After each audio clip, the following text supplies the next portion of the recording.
जय जगन्नाथ रुद्राक्ष study point को आपको स्वागत जनाऊँगी। आज नूतन वीडियो रे आम पेडागोजी कौन एक विषय वस्तु नुहे मैथमेटिक्स एक विषय वस्तु आलोचना करवा कौन पाई आप देखिथे जदि सिलेबस आप भलसे जानी पेपर 2 सीडीपी रे आपणकर परिसंख्यान बोली गोटे विषय रही स्टैटिस्टिक्स से मध्यमा माध्यमान गरिष्ठक ए उपर गोटे प्रश्न कि दुईटी प्रश्न निश्चिंत भाव में आसूची।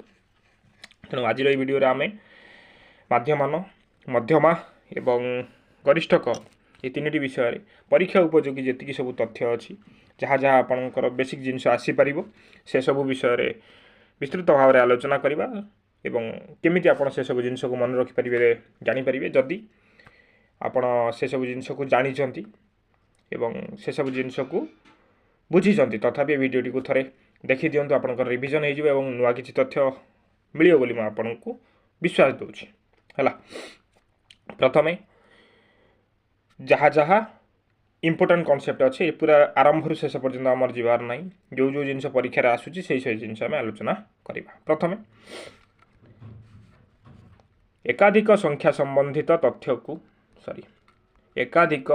संख्या संबंधित तथ्य को गोटे संख्यार प्रकाश करने लगी तथ्य अंतर्भुक्त समस्त संख्यार प्रतिनिधित्व कला भली गोटे संख्या निर्णय करा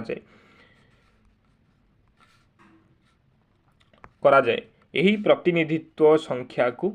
तथ्यावलीर केंद्रीय प्रवणता कहुए। किसी बुझीगलानी कहीदे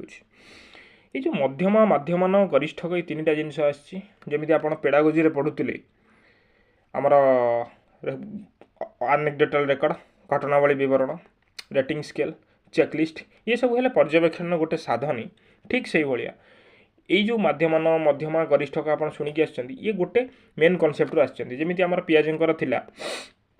आडाप्टेशन को दी भाग में विभक्त कराई आसिमिलेसन और आकोमोडेशन ठीक ये से भाया केंद्रीय प्रवणता को आम तीन भाग में विभक्त करवा मापियापाई केंद्रीय प्रवणतार अर्थ कौन गोटे आपण पाखे बहुत डाटा अच्छे से डाटा सब जो रही गोटे संख्यार आम प्रकाश करवा सेटा कहुए केंद्रीय प्रवणता एते जो तथ्य अच्छी ताकू गोटे संख्यार प्रकाश करदे आम कहवा केंद्रीय प्रवणता है। से केंद्रीय प्रवणता को सूचाइवाई तीन प्रकार माप अच्छी जोटा बर्तमान कहली माध्यमान जोटा को मीन बोली कहुए मध्यमा जोटा को मीडियन बोली कहुए गरिष्ठक जोटा मोड बोली कहुए माध्यमान एम हम मध्यमार एम डी हम आउ गरिष्ठकर एम ओ हम है। फास्ट ये एम ये एम डी ये एम ओ ये तीन टा जो आमर अच्छी सर्ट फर्म टे मन रखिए आगू बहुत दरकार आसला। बर्तमान केंद्रीय प्रवणता बुझीगला केंद्रीय प्रवणता को मापियापाई ही आम यही तीन टा जिनस बाहर कर बहुत संख्या अच्छी तार गोटे निर्दिष्ट गोटे संख्यार प्रकाश करने केंद्रीय प्रवणता कहुए। बर्तमान माध्यमान गोटे सांख्यिक तथ्यावलीर अंतर्गत समस्त लब्धांकर हाराहारी माप को तथ्यावलीर माध्यमान कहुए। लब्धांक जानते जो संख्याटा आपंकर अच्छे से लब्धांक बोली कहुए लब्ध अंक आम पाई अंक भावी नियंतु गोटे श्रेणी में 100 जन पिला अच्छा 100 जन पिलांकर ओडिया रे केते केते मार्क किए रखिंट सब लिखाई अच्छे सेटा को जो मार्क को कहुए लब्धांक लब्ध अंक माने पाई आम जे से जो ओडिया रे ये विषय ये पिला माने ये ओडिया रे ये पिला माने एति मार्क रखिंट है। से जो लब्धांकर हाराहारी माप को हाराहारी आप जानते धर 100 जन पिला अच्छा 100 जन पिलांकर सबू मार्क को मिसईदेवा 100 हरिदेवा जी पिला था जी डाटा आम कलेक्शन हुए ताकू मिसेवाटा ऊपर रहे एवं आमर जी संख्या थाए तले हरिदेले से हाराहारी बोली कहुए आगू अच्छे। तेणु जो आम हाराहारी माप करवा गोटे वार्ड मन रखिए हाराहारी आसूची माने सी है माध्यम है। मध्यमा बड़रू सान बा सानरू बड़ क्रम सजा जाइथिबा समस्त लब्धांकर मध्यम लब्धांक को मध्यमा कहुए मीडियन कहुए। कौन है माध्यमान ने आपण को तथ्यावली की सजाड़ा पड़ोनी किंतु मध्यमारे आपण को तथ्यावली की सजाड़ा पड़ो सी हूँ हाराहारी माप आ मध्यमा हूँ मझिरे किए अच्छी मझिरे कौ लब्धांकटी अच्छी से जो संख्या मिल माध्यमान हुए तो से संख्याटी लब्धांक न हो पारे किंतु मध्यमारे जो संख्याटी मिल से लब्धांक होता दरकार है ना आप्रोक्सीमेटली से रही दरकार मध्यमा प्रायतः सब आप्रोक्सीमेटली ही चली थाए जो संभाग आसो से आप्रोक्सीमेटली आसो किंतु नॉर्मल जो डाटा रहिबो तथ्यावली रे सेथिरे आपनकर संख्याटी ता भितर ही निश्चिंत थिबो हला। तापर आसला गरिष्ठक कौनसी सांख्यिक तथ्यावली रे थिबा सर्वाधिक बारंबारता विशिष्ट लब्धांक को उक्त तथ्यावली गरिष्ठक बा मोड कह जाए। फास्ट है माध्यमान माध्यमान ने कौन है हाराहारी बाहर तुला गोटे वार्ड मन रखिए हो गला मध्यम आपण को सजाई दे कि मध्यम लब्धांक जी थी मझिरे जी थी गरिष्ठक जी अधिक थर थी जो लब्धांकटा अधिक थर अच्छी भावी नियंतु गोटे 60 मार्क एमती गोटे मार्क जोटा कि पिला अधिक पिला से मार्कटा ओडिया रखिंट 12 जन पिला 60 रखिंट तेणु ये गरिष्ठक 60 हम है बुझीगला ना नहीं। बर्तमान आगे जावा माध्यमान विषय जदि आम आलोचना करिबा गोटे तथ्यावलीर लब्धांक संख्या जदि एन हुए मन करंतु एन संख्यक पिला अछंती ताने माध्यमान केमिति कुहाबो ताकु संक्षेप रे तथ्यावलीर अंतर्गत लब्धांक मानकर समष्टि विभक्त लब्धांक मानकर संख्या माने लब्धांकर समष्टि की कौन कुआ जाए ना सिग्मा एक्स आउ जो लब्धांकर संख्या को एन नहीं तेणु M is equal to sigma x by n ये सूत्रटा को मन रखिए है आप डायरेक्ट पचार दूसरी तथ्यावलीर 5टा कि 6टा प्रीवियस ईयर क्वेश्चन जदि आप देखि तथापि मुझे गोटे उदाहरण देदेवी प्रीवियस ईयर क्वेश्चन ने से 5टी आपन को लब्धांक देथिबा पचार यार माध्यमान केते बा मध्यमा केते है गोटे उदाहरण आप देखिले जापर आपंकर दशम बही ये जिनटी अच्छी डायरेक्ट आम से देचु से देखा आमको सत कह कौन असुविधा ना दशम श्रेणी बही एवं आपंकर सिटी बही कंबाइन करके पीपीटी तैयारी करा तेणु डायरेक्ट आपंकर से जड़े परीक्षार्थी 6टी विषय शतकड़ा नंबर 6टा विषय शतकड़ा नंबर 65 67 85 78 69 और 78 गोटे पिला तार 6टा विषय परीक्षा है 6टा विषय कौन कौन मार्क थिला हेतरे अछि ये जो सब संख्यार ना ये लब्धांक बोली कुहा जाए। बर्तमान से कहला तथ्यावली माध्यमान निर्णय कर कौन करवा ना जेतिकी सब संख्या अच्छी ना ताको मिसई देवा मिसई देछि एठी मिसई देकी कौन करछि 6 हरि देछि 442 हैला ना 442 हैला ना सेतिरे 6 हरि देवा यही सबू 65 रु आरंभ करी 78 एथिरे सजाड़िबा किछि आवश्यक नाही मन रखिथांतु माध्यमान रे सजाड़िबा किछि आवश्यकता नाही समय नष्ट करिवेनी माध्यमान रे केवल हाराहारी बाहर करिवार अछि जे आपनकर सबुठू अधिक लब्धांक जोटा अच्छी सबुठू एठी सबुठू अधिक लब्धांक किए 78 ना सॉरी 85 सबुठू कम किए 65 65 आ 85 मझिरे किए रहउछि कथा होउछि सेया हला 65 आ 85 मझिरे किए रहउछि हाराहारी मापरे के गोटे रहउछि सेई जो जिनसटा बाहर करिवार हमर उद्देश्य तेणु ये जो 400 सब मिसई देला पर 6 हरि देले आपनकर मिलगला 63.67 इटा के 67 पड़े 63.67 पड़े दशमिक पर गोटे गोटे संख्या पढ़ा जाए है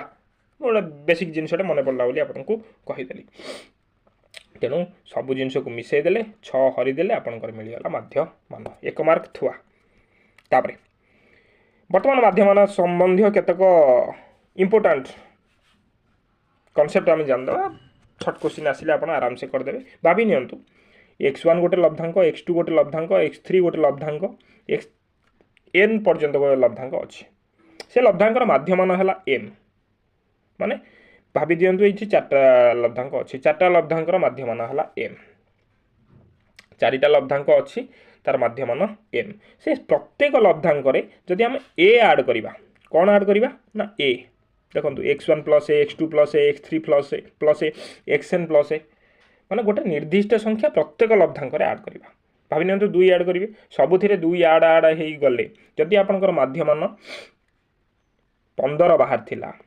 ताहले सेई माध्यमान रे सेई 2 ऐड हो जीव 15 मिशाण 2 17 हो कौन पाई ना सबुथिरे आपंकर 2 ऐड हो जाइथिला जदि यही ऊपर जो लब्धांकर माध्यमान 15 थिला तान जदि आप प्रत्येक थिरे 2 ऐड करेंगे प्रत्येक लब्धांक तान माध्यम भी 2 ऐड हो जदि आप 2 फेड़ी फेड़ी जी ताहले 15 माइनस 2 हो 15 माइनस 2 हो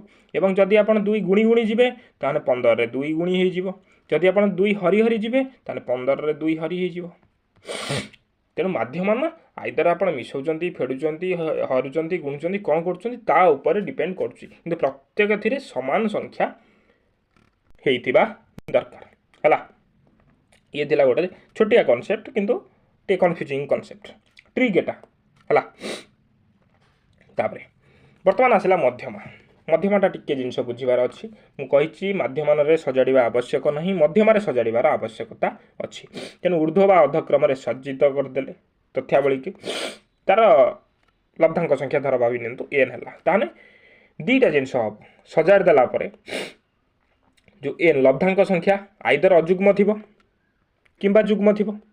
15टा थाईपे 16टा थाईपे 15 हेले अजुग्म है 16टा हेले जुग्म है जदि अजुग्म है मध्यमा केमिति बाहर जो जेतिकी संख्या थिबो जेतिकी संख्या थिबो धर भावी नियंतु 100 अजुग्म रे कौन 15टी कहली 15टी लब्धांक अच्छी हेतिरे कौन करवा 1 मिसई देबा 2 हरिदेबा मिलेला केते 16 विभक्तक 2 8 तम माने 8 नंबर रैंक रे 8 नंबर सीरियल जो लब्धांकटा अच्छी से मध्यमा किसी बुझीगला उदाहरण देखो मनकर 7 जन पिलांकर ओजन किग्रारे 40 42 44 45 46 48 49 एठारे से सजाड़ी दे तेणु आपको सजाड़ार किसी आवश्यकता ना 7 जन पिलांकर ओजन देला सजाड़ी देदेला तेणु आपको कौन करार अच्छी केवल यही सूत्र पकेबे n+1/2 तम लब्धांक एन है केते 7 तेणु 7 रे 1 मिसिकी 2 हरिदेले केते 7 1 8 8 रे 2 हेले 4 चतुर्थ लब्धांक 4 नंबर सीरियल किए अच्छे 4 नंबर रैंक कहार 40 है फास्ट 42 है 2 सेकेंड 44 है थर्ड 45 है 4 नंबर रैंक रे अच्छी ये 4 नंबर रैंक रे सजाड़ा पर किए अच्छी 45 तेणु मध्यमा किए 45 बुझीगला ना नहीं पूरा डायरेक्ट जिनस आपंकर 1 मार्क थुआ। बर्तमान जदि जुग्म होगला कौन करवा टिके जुग्म होगने कष्ट किसी कष्ट नुहे दीटा जिनस से एन जो थी भावी नियंतु एथर 16 होगला 16 रे 2 हरिदेवे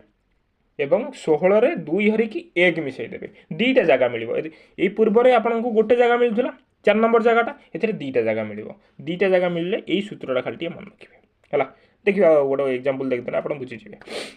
मनकर 6 जन छात्र गणित परीक्षा मार्क है 87 95 63 59 63 53 69 72 ये सजड़ा है कि ना तेणु सजाड़ देवा सजाड़ देला सी एमती होगा 53 63 69 72 87 95 बर्तमान कौन करवा मुझे जुग्म थिला बेले 2टी स्थान मिल रैंक 2टा मिल तेणु कौन है n/2 n एटी केते n है 6 तेणु 6/2 n/2 फास्ट n/2 तम लब्धांक फास्ट सूत्र अनुसार n/2 माने 3 तम ये लिखी ना तृतीय लब्धांक बोली तृतीय लब्धांक किए अच्छी सजाड़ा पर 69 तापर से n/2 तृतीय रे 3 मिशाण 1 चतुर्थ n/2 तम फास्ट आपण हरिवे n/2 फास्ट हरिवे n/2 6/2 3 तृतीय मिशाण 1 चतुर्थ लब्धांक माने बुझा हेले जोटा n/2 बाहर थे परवर्ती लब्धांक है तृतीय और चतुर्थ रैंक रे किए अच्छे 69 और 72 अच्छी तेणु 69 और 72 की आप जो मिसईदेवे होगला आपंकर 141 रे 2 हरिदेले मिलगला आपंकर लब्धांक नहीं जो मध्यमा देखु एठी जो मध्यमा बाहरला ये ता मझिरे नहीं एठी किंतु बाहर जोड़ा थिला ना 45 मु कही किसी समय थाई पारे किसी समय थाई न पारे किंतु अप्रोक्सीमेटली आसीबो है 7.5 एटी कौटी अच्छी सजाड़ा किंतु एटी थिला ना नहीं माध्यमान भी से भाया संख्याटी से बोली किसी ग्यारंटी ना देखो ये 73.7 एटी कौटी अच्छी नाई ना तेणु कन्फ्यूज हेबेनि है सरीगला उभय बर्तमान आगे गरिष्ठक गरिष्ठक किसी ना सबुठ अधिक किए अच्छे कौ संख्याटा अच्छी गोटे बगीचार एका दिन में लग जा 10टी चारा गछर उच्चता सेंटीमीटर दिगला 22 24 19 21 33 21 24 22 20 और 22 उक्त तथ्यावली गरिष्ठक निर्णय कर ସବୁ ସାନରୁ ବଡ଼ କ୍ରମରେ ଆମେ ସଜାଡ଼ିଦେବା। ଏଥିରେ ବି ସଜାଡ଼ିଦେଲେ ଭଲ ଯଦି ଆପଣ ଖୋଜିପାରିଲେ। ଯଦି ଆପଣ ସାନରୁ ବଡ଼ କ୍ରମରେ ସଜାଡ଼ିଲେ କ'ଣ କି ଆପଣଙ୍କୁ ଖୋଜିବାକୁ ସୁବିଧା ହେବ। ଯଦି ଆପଣଙ୍କୁ କ୍ଲିଅରଲି ଦେଖାଉଛି ଏଠି ଦେଖନ୍ତୁ 22 ଥରେ ଅଛି, 22 ଦୁଇଥର ଅଛି, 22 ତିନିଥର ଅଛି, 24 ଥରେ ଅଛି, 24 ଦୁଇଥର ଅଛି, 3 ଥର ଅଛି ମାନେ 22 ଏବେ ବି ରହିଲା, 19 ଥରେ ଅଛି ଇଏ ନାହିଁ, 21 ଦୁଇଥର ଅଛି, 33 ଥରେ ଅଛି, 20 ଥରେ ଅଛି। ତେଣୁ 22 3 ଥର ଅଛି ନା ଏଇଠି ସଜାଡ଼ିଲା ପରେ। ତେଣୁ ଆପଣଙ୍କର ଯଦି ଜାଣିପାରିବେ ଯେଉଁ ଲବ୍ଧାଙ୍କଟା ଅଧିକ ଥର ଅଛି, ସର୍ବାଧିକ ଥର ଅଛି, ସିଏ ହେଲା ଗରିଷ୍ଠକ, କିଛି ଏଥିରେ ନାହିଁ ହେଲା। ବର୍ତ୍ତମାନ ଏ ତିନିଟାକୁ ନେଇକି ଗୋଟେ ପରୀକ୍ଷାରେ ଇମ୍ପୋର୍ଟାଣ୍ଟ ଜିନିଷ ଆସିଥାଏ କ'ଣ ନା ମଧ୍ୟମା, ମାଧ୍ୟମାନ ଆଉ ଗରିଷ୍ଠକକୁ ନେଇକି ଗୋଟେ ସୂତ୍ର MAO = 3MD ଫେଡ଼ାଣ 2M, ମାନେ ଗରିଷ୍ଠକ = 3 ମଧ୍ୟମା ଫେଡ଼ାଣ 2 ମାଧ୍ୟମାନ। ଏ ସୂତ୍ରଟିକୁ ଟିକେ ମନେ ରଖିବେ। କ'ଣ ପାଇଁ ନା ପରୀକ୍ଷାରେ ଦୁଇଟା ଜିନିଷ ଦେଇଥିବ। ଭାବି ନିଅନ୍ତୁ ଆପଣଙ୍କୁ ଗରିଷ୍ଠକ ଦେଲା, ମାଧ୍ୟମାନ ଦେଲା, ଆପଣଙ୍କୁ ମଧ୍ୟମା ପଚାରିଦେବ, ସେଠି ମୁଣ୍ଡ ଭାବରେ ହେଇଯିବ କେମିତି ହେବ ବୋଲି ହେଲା। এই ସୂତ୍ରଟିକୁ କୁହାଯାଏ ଏମ୍ପିରିକାଲ ରିଲେସନ୍, ଆନୁଭବିକ ସମ୍ବନ୍ଧ ବୋଲି ମନେ ରଖିଦେବେ ଟିକେ। ଏଥିରେ ଦୁଇଟା ଜିନିଷ ଦେଇଥିବ, ଗୋଟେ ଜିନିଷ ବାହାର କରିବେ, ଆପଣଙ୍କୁ ଏଥିରେ କିଛି ଉଦାହରଣ ଆବଶ୍ୟକତା ନାହିଁ। ଯଦି କହିବେ ପରବର୍ତ୍ତୀ ସମୟରେ ନିଶ୍ଚିତ ଆମେ କରିଦେବୁ ଆଗକୁ। ବର୍ତ୍ତମାନ ପରୀକ୍ଷାରେ ଆଉ ଗୋଟେ ଜିନିଷ ଆସୁଛି ସମ୍ଭାଗୀକରଣ, ଅନ୍ତର୍ଭୁକ୍ତ ସମ୍ଭାଗୀକରଣ ଗୋଟେ, ବହିର୍ଭୁକ୍ତ ସମ୍ଭାଗୀକରଣ ଗୋଟେ।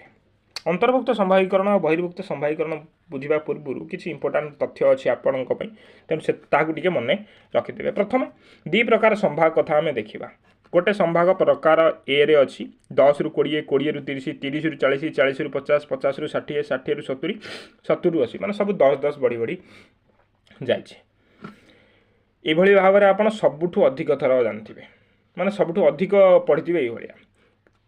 ତଳେ ଯେଉଁ ବି ପ୍ରକାର ଅଛି ପଢ଼ିଛନ୍ତି ବହୁତ, କିନ୍ତୁ ରେୟାର। 10ରୁ 19, 20ରୁ 29, 30ରୁ 39, 40ରୁ 49, 50ରୁ 59,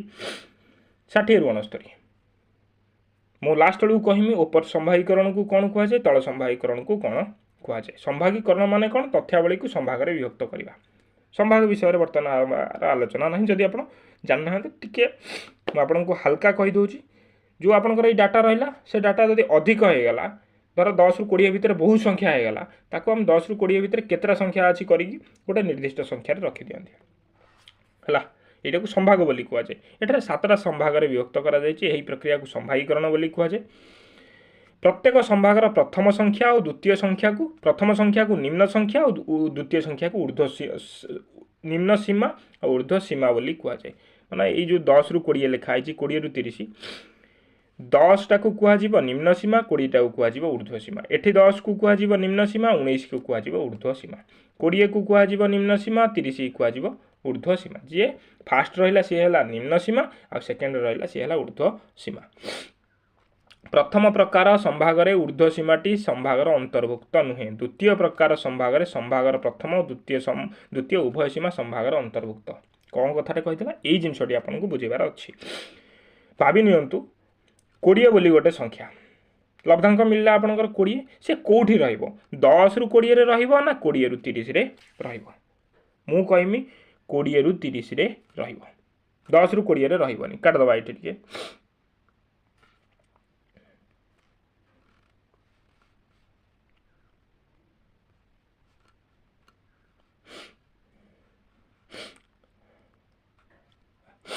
ହେଲା 20 ବୋଲି ଗୋଟେ ସଂଖ୍ୟା, 20 ବୋଲି ଗୋଟେ ସଂଖ୍ୟା, ସେ କେଉଁଠି ରହିବ? ମୁଁ କହିମି 20ରୁ 30ରେ ରହିବ, 10ରୁ 20ରେ ରହିବ ନାହିଁ। କ'ଣ ପାଇଁ ନା ଏ ପ୍ରକାରରେ ଯେଉଁ ସଂଖ୍ୟା ଥାଏ ସିଏ ପୂର୍ବ ସମ୍ଭାଗରେ ନ ରହିକି ଏଇ ପରବର୍ତ୍ତୀ ସମ୍ଭାଗରେ ରହିଥାଏ। କ'ଣ ପାଇଁ ଆଗକୁ ଦେଖିବା। ମନେ ରଖ ଫାଷ୍ଟ, ତା ପୂର୍ବରୁ ତଥ୍ୟ କିଛି ଖାଲି ଟିକେ କହିଦିଏ। ଅନ୍ତର୍ଭୁକ୍ତ ସମ୍ଭାଗୀକରଣ, ବହିର୍ଭୁକ୍ତ ସମ୍ଭାଗୀକରଣକୁ ଯିବା ନା ଆଗେ କହିଦେବା ଆଗେ। ଏରେ ପ୍ରଦର୍ଶିତ ସମ୍ଭାଗୀକରଣରେ ପ୍ରଥମ ସମ୍ଭାଗର ଊର୍ଦ୍ଧ୍ୱ ସୀମା ତଥା ଦ୍ୱିତୀୟ ସମ୍ଭାଗର ନିମ୍ନ ସୀମା ପ୍ରତ୍ୟେକ 20। ଏରେ ଯେଉଁ ଦେଖେଇଥିଲା ଦେଖନ୍ତୁ, ୟାର 20ରେ ଶେଷ, ୟାର 20ରେ ଆରମ୍ଭ ହେଲା। ଏଠାରେ 20କୁ ପ୍ରକୃତରେ ଦ୍ୱିତୀୟ ସମ୍ଭାଗର ଅନ୍ତର୍ଭୁକ୍ତ ବୋଲି ଧରାଯାଏ। ପ୍ରଥମ ସମ୍ଭାଗର 10ର 20 ଅର୍ଥ ହେଉଛି ଏହି ସମ୍ଭାଗ 10ରୁ ଆରମ୍ଭ ହୋଇ 20 ପର୍ଯ୍ୟନ୍ତ, ମାତ୍ର 20 ବ୍ୟତୀତ 20 ପର୍ଯ୍ୟନ୍ତ ଯାଉଛି, କିନ୍ତୁ 20 ଯାଉ ନାହିଁ, ମାନେ 10ରୁ 19 ଯାଉଛି ହେଲା। किंतु एठी 20 रु 29 30 रु 39 जो तले लिखा है ना सेटा को कुहा जाए ऊपर लेखार गोटे एक्सटेंशन वर्सन बुझीबा पई एटा किंतु मन रखिया पई एटा हला प्रकृत रे 10 रो 20 रो अर्थ होची 10 आ 19 रहिबो किंतु 20 रहिबो नाही तेनु 20 कोठी रहिबो परवर्ती रे जोठी से निम्न सीमा है कि थिबो एही प्रकार ये को बहिर्भुक्त संभागीकरण बोली कुहा जाए हला अंतर्भुक्त रे कोन हबो बी रे प्रदर्शित संभागीकरण ने प्रथम संभागर निम्न ऊर्ध्व सीमा 19 द्वितीय संभागर निम्न सीमा 19 र परवर्ती गणना संख्या एठी केबे रिपीट हेलानी हला ये 19 रे सरला ये 20 रे आरंभ होला तेनु एठी रिपीट हेलानी टेंशन किछि नबार नै 19 कोठ रहइबो ना एठी 29 कोठ रहइबो ना एठी किछि एथिरे टेंशन नबार नै जेतेबेले गोटे संभागर निम्न ऊर्ध्व सीमा अन्य संभागर निम्न सीमा सहित समान होउनी ताकू कुआ जिवो बहिर्ना अंतर्भुक्त संभागीकरण हला